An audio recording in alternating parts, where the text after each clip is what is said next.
নমস্কার বন্ধুরা, তোমাদের সবাইকে স্বাগত জানাই আমার পাকঘর ফুডিজ কিচেনে।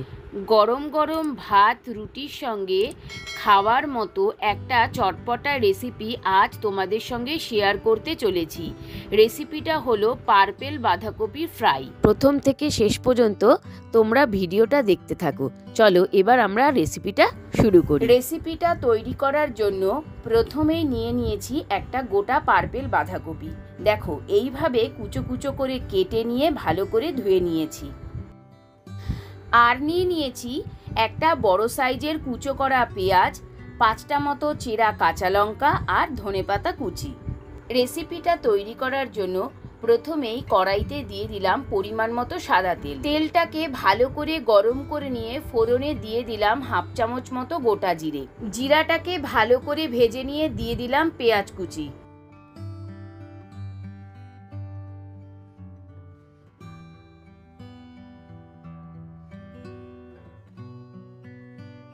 পেঁয়াজটাকে হালকা লাল করে ভেজে নিয়ে দিয়ে দিলাম চেরা কাঁচা লঙ্কা।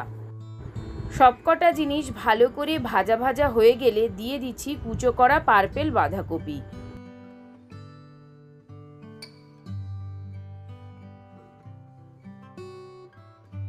স্প্যাচুলার সাহায্যে বাঁধাকপিটাকে ভালো করে মিশিয়ে নিয়ে দিয়ে দিচ্ছি স্বাদ মতো নুন আর 1/2 চামচ মতো হলুদ গুঁড়ো। এই যে বাঁধাকপিতে আমি নুনটা দিয়ে দিলাম, এতে বাঁধাকপি থেকে জল ছাড়বে আর খুব তাড়াতাড়ি বাঁধাকপিটা সেদ্ধ হয়ে যাবে। এবার বাঁধাকপির সাথে হলুদ নুনটা ভালো করে মিশিয়ে নিয়ে একটা ঢাকনা চাপা দিয়ে দিচ্ছি। ঢাকনা চাপা দিয়ে বাঁধাকপিটা রান্না করলে খুব তাড়াতাড়ি জল বেরিয়ে গিয়ে বাঁধাকপিটা সেদ্ধ হয়ে যায়। মোটামুটি 5 থেকে 7 মিনিট মতো হয়ে গেছে। ঢাকনাটা এবার তুলে নিচ্ছি। বাঁধাকপিতে নুন দিয়ে দিয়েছিলাম বলে দেখো বাঁধাকপিটা থেকে কি সুন্দর জল বেরিয়ে এসছে। এবার আস্তে আস্তে বাঁধাকপিটা সেদ্ধ হয়ে যাবে। এবার দিয়ে দিচ্ছি 2 চামচ মতো চিনি।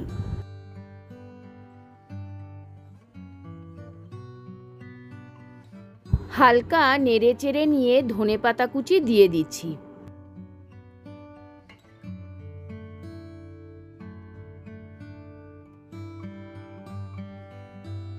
নাড়াচাড়া করতে করতে দেখো বাঁধাকপিটা থেকে জলটা একেবারে শুকিয়ে এসছে। এবার আমি ঢাকনা চাপা দিয়ে স্ট্যান্ডিং টাইমে রেখে দিচ্ছি। মোটামুটি 5 থেকে 7 মিনিট মতো স্ট্যান্ডিং টাইমে রেখে দিয়ে এবার নামিয়ে নিচ্ছি।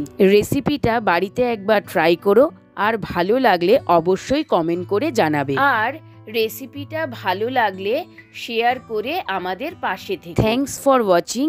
Please subscribe my channel Pakghar foodies kitchen and press the bell icon. এবার বাঁধাকপির ফ্রাইটাকে আমি গরম গরম একটা বাটিতে পরিবেশন করে দিচ্ছি। ওপর থেকে ধনেপাতা কুচি ছড়িয়ে ডেকোরেশন করে নিচ্ছি। এবার আমি খেয়ে দেখব কেমন হয়েছে বাঁধাকপির ফ্রাইটা। রংটা হালকা পরিবর্তন হয়ে গেলেও স্বাদে গন্ধে কিন্তু একেবারে ফাটাফাটি হয়েছে রেসিপিটা। সবাই তোমরা খুব ভালো থেকো আর আমার রেসিপিগুলো দেখতে থাকো। Thank you.